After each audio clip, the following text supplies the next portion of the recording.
Il y a un bon moyen de travailler sur la réduction de l'addiction en soi, et ça passe par plusieurs étapes. La première, elle est simple, elle est sur la prise de conscience. Ça, c'est une base impérative et tous les professionnels vous le diront. Le fait de prendre conscience de son addiction, le fait de switcher d'état d'esprit à je subis mon habitude, à je comprends que je subis une habitude et je comprends que c'est un problème que je dois résoudre. Déjà, c'est un premier point qui est hyper important et qui est le plus dur. Ensuite, il faut attaquer un cadre protocolaire où il faut déterminer un peu le cadre, de manière un peu large, on va dire. Qu'est-ce qui génère la pulsion et qu'est-ce qui génère le soulagement, voilà, le soulagement d'après la pulsion. En gros, est-ce qu'il y a une notion de temps? Quels sont les outils concernés? En gros, est-ce que ça passe par du téléphone, par des alcools? Quels alcools spécifiquement? Si ça passe par des drogues, lesquels? Quels sont les fournisseurs? En fait, c'est con, mais tous ces petits détails, ils permettent de faire une sorte de cartographie visuelle de qu'est-ce qui se passe. Et juste cette visualisation-là, l'addict, il ne l'a pas.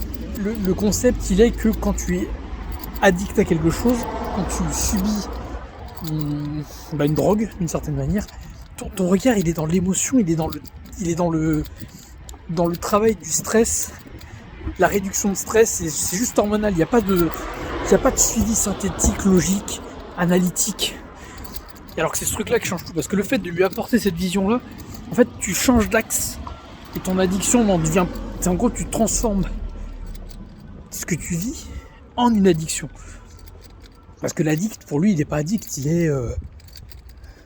fait ce qu'il doit faire, en fait, il fait sa vie. Et le fait de transformer ça et de changer d'axe de vision, tu passes de l'autre côté, et c'est beaucoup plus facile de prendre du recul là-dessus. Parce que si tu essayes de prendre du recul sur tes actes en soi, en fait, tu amplifies le problème. Ce qui est important dans ce cadre, c'est que il y a tout un travail inconscient qui se fait derrière. Et ce truc-là, il faut vraiment pas prendre le contrôle dessus. Parce que moi, j'ai eu beaucoup eu ce problème-là. Mais juste une fois que tu as pris ça en compte, que la personne concernée est capable de se le répéter, de le dire à quelqu'un en lui expliquant quel est le problème, de le verbaliser, de le comprendre. Après, même sans y toucher, ça tourne. Ça tourne toujours dans la tête. Et après, en fait, une fois que tu es dans une démarche de soigner le truc, déjà tout seul, les choses t'amènent à... Parce que c'est le corps se régule vis-à-vis de ça. Enfin, la démarche est bonne.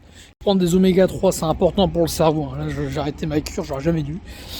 Ensuite, il y a un travail de cartographie empirique. Dans ce coup-là, il faut être capable, mais c'est beaucoup de taf.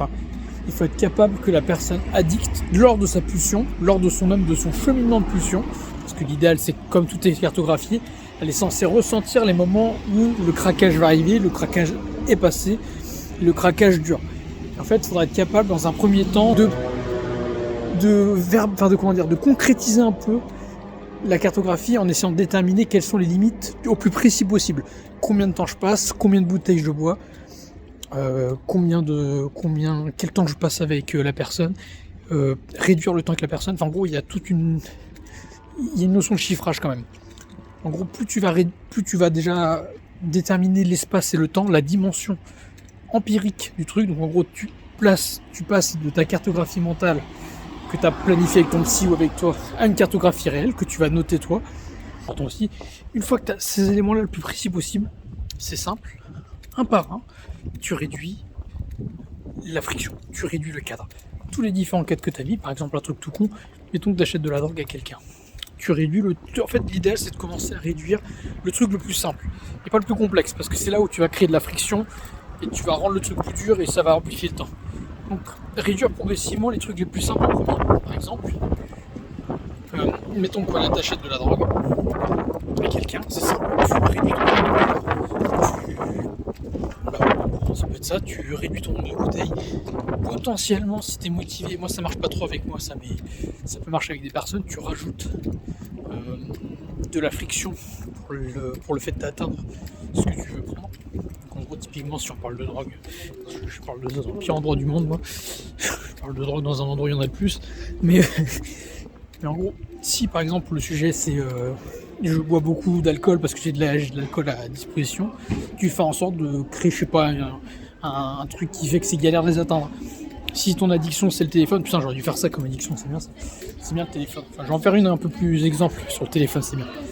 En gros, si ton addiction c'est le téléphone, tu rajoutes des mots de passe, tu rajoutes des trucs. Moi honnêtement ça marche pas avec moi. Mais enfin, parce que on va dire que pour le. Après c'est pas le téléphone mon souci. Mettons que ça soit ça le problème. Faut simplement rajouter de la friction sur les trucs dont tu as besoin. Putain, il y a trop de bois, ça me casse les couilles, je suis pas bien aujourd'hui. Bref, voilà, très concrètement, le sujet il est de réduire le cadre de plus en plus. Tu réduis le temps qui est pris pour ce truc-là, tu réduis la quantité qui est prise lors de tes consos, et petit à petit, en fait, le cadre il va se réduire tout seul. Et en fait, comme derrière, si tu arrives à jouer sur un... Si t'as pas trop de problème de gratification et punition, qui souvent est quand même lié, mais ça, limite, voilà, c'est un autre sujet de vidéo. Mais petit à petit, en fait, tu vas tellement te sentir mieux, tu vas tellement être fier de toi parce que tu réalises des objectifs, tu vas aller traquer ces trucs-là, parce que tu es obligé de le traquer, tu es obligé de voir le cadre. Est-ce que tu as atteint tes objectifs, est-ce que tu les as pas atteints? Et puis si tu les as pas atteints, c'est pas grave, tu reprends petit à petit ça va progresser. Tu verras qu'à la fin, tu n'auras plus rien. Et ça va partir tout seul. Et honnêtement, c'est le moyen le plus sain et le plus simple de péter ton addiction, quoi. Et je fais une petite prévention là-dessus aussi, mais tout ce qui est médicamenteux, je le recommande très peu, moi. Parce qu'en fait, ça va péter tout ton schéma hormonal, quoi. Et en fait, ça va rajouter des complications qui n'étaient pas prévues dans le truc. Ça va peut-être minimiser certains niveaux de stress, mais ça va en augmenter d'autres. Et le fait d'ajouter du perturbateur endocrinien, ça va perturber le truc. Et en fait, ça va casser aussi ton schéma de motivation, ça va tout péter. Ce qui fait qu'en gros, toute ta démarche, paradoxalement, il va y avoir plus d'obstacles dessus.